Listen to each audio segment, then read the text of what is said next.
సాక్షి TV ప్రసారాలను నిలిపివేయడం చట్టరీత్యా నేరం. సాక్షి టీవీ ప్రసారాల కోసం మీ స్థానిక కేబుల్ ఆపరేటర్ని వెంటనే సంప్రదించండి. డిటిహెచ్లో, ఇంటర్నెట్లో కూడా సాక్షి టీవీ ప్రసారాలను వీక్షించవచ్చు. ఖమ్మం జిల్లాలో మున్నేరు మరోసారి ఉగ్రరూపం దాల్చింది. ఎగువన కురుస్తున్న భారీ వర్షాలతో మున్నేరుకు వరద ప్రవాహం అంతకంతకు పెరుగుతోంది. మున్నేరు నీటి ప్రవాహం ప్రస్తుతం 23.5 అడుగులకు చేరింది. అధికారులు 3వ ప్రమాద హెచ్చరిక జారీ చేశారు. ప్రమాదకర స్థాయిలో మున్నేరు ప్రవహిస్తుండటంతో ఇళ్లలోకి వరద నీరు చేరుతోంది. అప్రమత్తమైన అధికారులు లోతట్టు ప్రాంత ప్రజలను ఖాళీ చేయించి పునరావాస కేంద్రాలకు తరలిస్తున్నారు. మొత్తంగా బొక్కలగడ్డ మోతేనగర్ ప్రాంతాలకు సంబంధించినటువంటి ఎందుకంటే గతంలో కేవలం కట్టు బట్టలు తప్ప ఏమి మిగులకుండా మొత్తం విషాదాన్ని. రైట్, జిల్లాలో ఎలాంటి పరిస్థితులు ఉన్నాయి మా కరెస్పాండెంట్ మహేందర్ అడిగి తెలుసుకుందాం. మహేందర్, చెప్పండి. సో కొంతమందిని ఇవాక్యుయేట్ చేస్తున్నట్టుగా కూడా అప్డేట్ అందుతోంది. సో వరద నీరు భారీ ఎత్తున ప్రవహిస్తున్న విజువల్స్ కూడా మనం చూస్తున్నాం. ఏంటి మీదకి ఇన్పుట్స్? ఖమ్మం నగరంలో మున్నేరు ప్రమాదకర స్థాయిలో ప్రవహిస్తుంది. ప్రస్తుతం 24 అడుగులు దాటి కూడా మున్నేరు ప్రవహిస్తున్న నేపథ్యంలో అధికారులు 3వ ప్రమాద హెచ్చరిక జారీ చేశారు. పూర్తిగా ముంపు కాలనీలు, మున్నేరు ముంపు కాలనీలు కూడా పూర్తిగా జల దిగ్బంధంలో ఉన్నాయని చెప్పుకోవాలి. మనం ఒకసారి విజువల్స్లో చూడొచ్చు. బొక్కలగడ్డ ప్రాంతంలో సంబంధించి ఉన్నాం. ఇక్కడ ఇల్లులు కూడా పూర్తిగా నీట మునగడంతో కూడా వీరిని పునరావాస కేంద్రాలు కూడా తరలించే ఏర్పాట్లు సంబంధించి చేస్తున్నారు. మొత్తం 10 డివిజన్లకు సంబంధించి కూడా ఎఫెక్ట్ తీవ్రత ఎక్కువగా ఉంది. దాదాపుగా ఇప్పటికే 4 డివిజన్లకు సంబంధించి కూడా ప్రజలను కూడా లోకల్గా ఉండే ప్రభుత్వ పాఠశాలకు సంబంధించి కూడా పునరావాస కేంద్రాలను ఏర్పాటు చేసి కూడా అక్కడ తరలించే ఏర్పాట్లు చేస్తున్నారు. అవతల వైపు కూడా చూడొచ్చు, ప్రత్యేకంగా వెహికల్స్, ఆటోస్ కూడా ఇక్కడికి వచ్చాయి.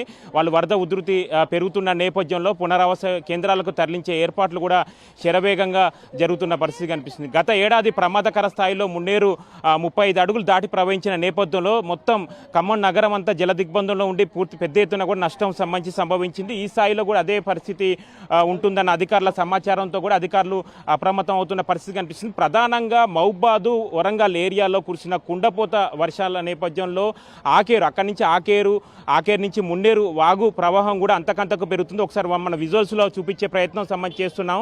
కాలనీల పక్క నుంచి ఎంత ప్రమాదకర స్థాయిలో మున్నేరు ప్రవహిస్తుందన్నది మనం ఒకసారి విజువల్స్లో చూడొచ్చు. దాదాపుగా 24 అడుగులు అంటే దాదాపు 3వ ప్రమాద హెచ్చరిక దాటి ప్రవహిస్తున్న నేపథ్యంలో ఇక్కడ జనం కూడా ఆందోళన చెందుతున్నారు. ఇదంతా పెనుగంచి పూల్ వైపు వెళ్తుండటంతో కూడా అక్కడ పెనుగంచి పూల్ దగ్గర కూడా బ్రిడ్జి కూడా పూర్తిగా నీట మునిగిన పరిస్థితి కనిపిస్తుంది. కృష్ణా జిల్లాకు సంబంధించి ఇక్కడ స్థానికులు మనకు అందుబాటులో ఉన్నారు. వారిని అడిగి తెలుసుకునే ప్రయత్నం చేద్దాం. చెప్పండి అమ్మా, రాత్రి నుంచి ఎట్లుంది మీకు?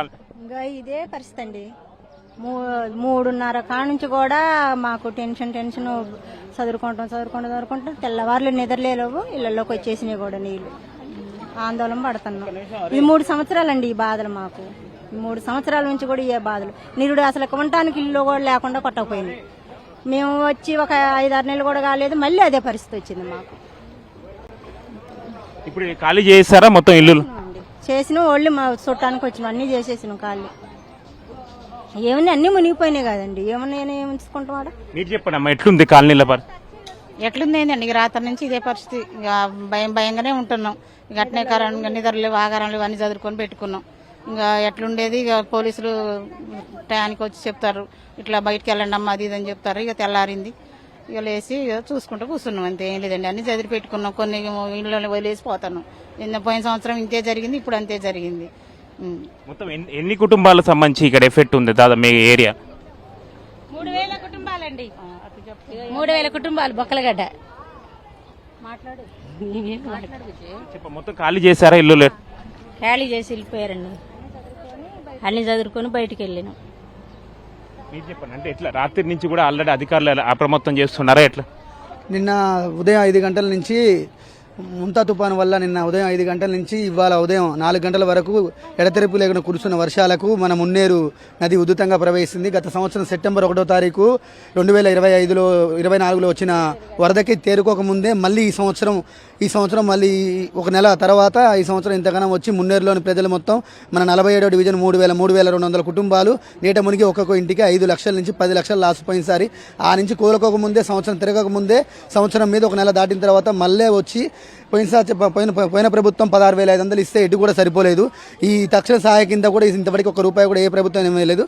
రెవెన్యూ శాఖ, పోలీసు యంత్రాంగం, మున్సిపాలిటీ శాఖ వచ్చి నిన్న పునరావాస కేంద్రాలు తరలించారు. అయినా కానీ అత్యవసర పరిస్థితిలో నైట్ రావడం వల్ల కొన్ని ఇళ్లలోని సామాన్లు అంతే వదిలిపెట్టి వెళ్ళిపోయారు. అందరు ఖాళీ చేశారు. కాకపోతే జనానికి ఇంతవరకు పోయినసారి 16,500 ఎటు సరిపోలేదు.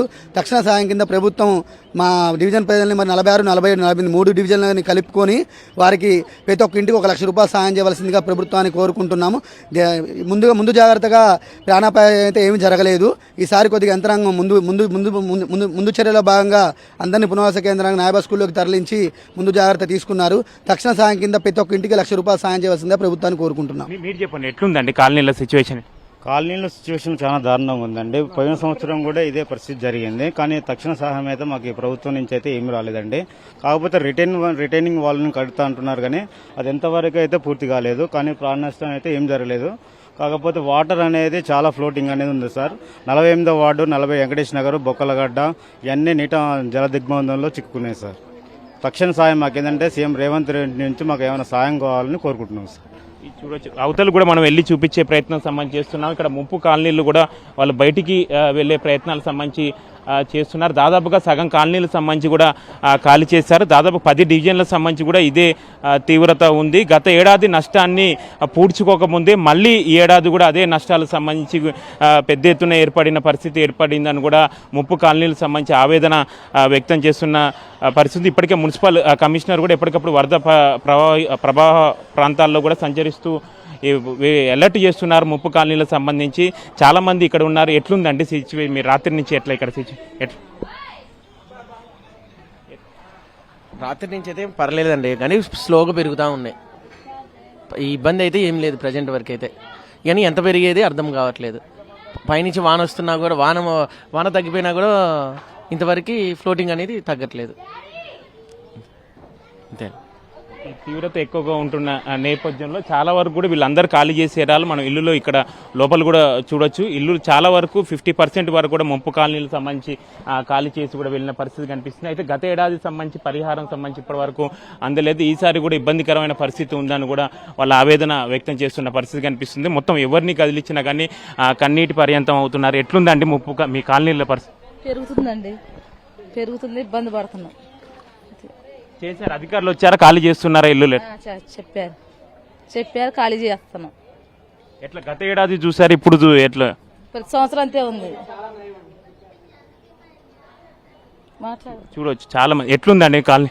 ఇప్పుడు కొద్దిగా పర్లేదు, తగ్గుముఖం పడుతుంది. పోయిన సంవత్సరం ఈ సంవత్సరం కొద్దిగా రికవర్గా ఉన్నది.